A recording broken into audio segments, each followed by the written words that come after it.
John Jordan joins us. John Jordan, Bernie Sanders, did you predict this a couple of months ago? I don't know. Remind us.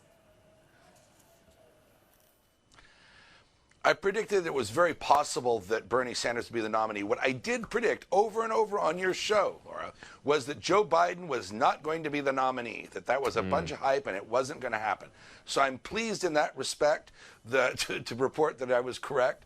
But more to the point, as an American, very concerned, Bernie Sanders is out there, not in the American mainstream.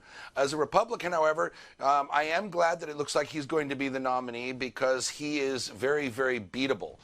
And it looks like he may end up taking the Democrat majority in the House of Representatives down with him and kill any chance the Democrats have of retaking the Senate. So with Bernie Sanders, it looks like it may be unified Republican government after November, something that was unthinkable to the American media for so long after all of their various ins and outs with Russian collusion and so forth and so on. So it looks like the Democrat nightmare is coming to fruition, and even Democrat pundits and leaders in the Democrat Party are predicting the same thing. Well, when it comes to the polls, and we know what to think about polls these days, but according to the polls, Joe Biden is expected to win South Carolina this weekend. He's got about a 5% margin, a cushion between him and Bernie Sanders at the moment. But on Joe Biden, what I found interesting the other day in the debate is that all along he's kind of tried to be his own man, but perhaps now, John, do you think that he keeps talking about the fact that he was Barack Obama's VP. He talks up his credentials in the Obama administration. Is that a line of attack to remind everyone that he is Obama's man? Well, that's all he really has. Remember, Joe Biden's been in the Senate since I've been alive. He run for president 4 times, the first time in 1988, and never won a single state. Joe Biden represented a very small state, Delaware, in the United States Senate for a long time. He's a nice guy by all accounts, but, I don't know if you're a Simpsons fan or not, but he is kind of turned into Grandpa Simpson. Looking ahead for a week from now, what's going to matter isn't South Carolina. Joe Biden, you're right, is probably going to win South Carolina, but it's not going to matter. He's not going to have the money, resources, or momentum going into what's called Super Tuesday, which is March 3rd. And that's really when over 40% of the delegates are going to be selected.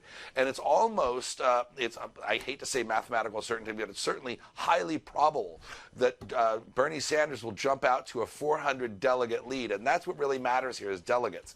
400 delegate lead, which is pretty much historically insurmountable unless he's unable to get a majority at the convention and there's a contested convention. We'll talk about that later. But it looks like Joe Biden will be done after South Carolina, unable to compete in Super Tuesday. He'll drop out shortly thereafter, and Bernie Sanders will be off to the races.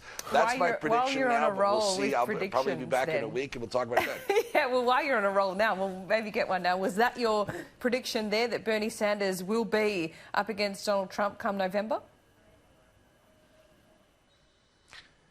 Yes, that is my prediction. Bernie Sanders will be up against Trump in November.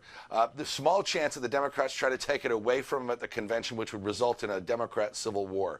Hard prediction for next week and the week after is 4 or 5 days after Super Tuesday, which is March 3rd, Joe Biden drops out. He won't have the money to compete much further. He'll win South Carolina, go into Super Tuesday. Bernie Sanders will run up to a big lead, and you'll see Joe Biden drop out by March 10th.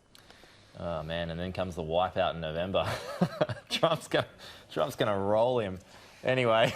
Well, predictions, assumptions are the mother of all stuff-ups, you might say. John Jordan, always good to see you. Thanks. They're live from California. We'll have plenty more on Super Tuesday, South Carolina, the US election for the hours, days, weeks and months ahead.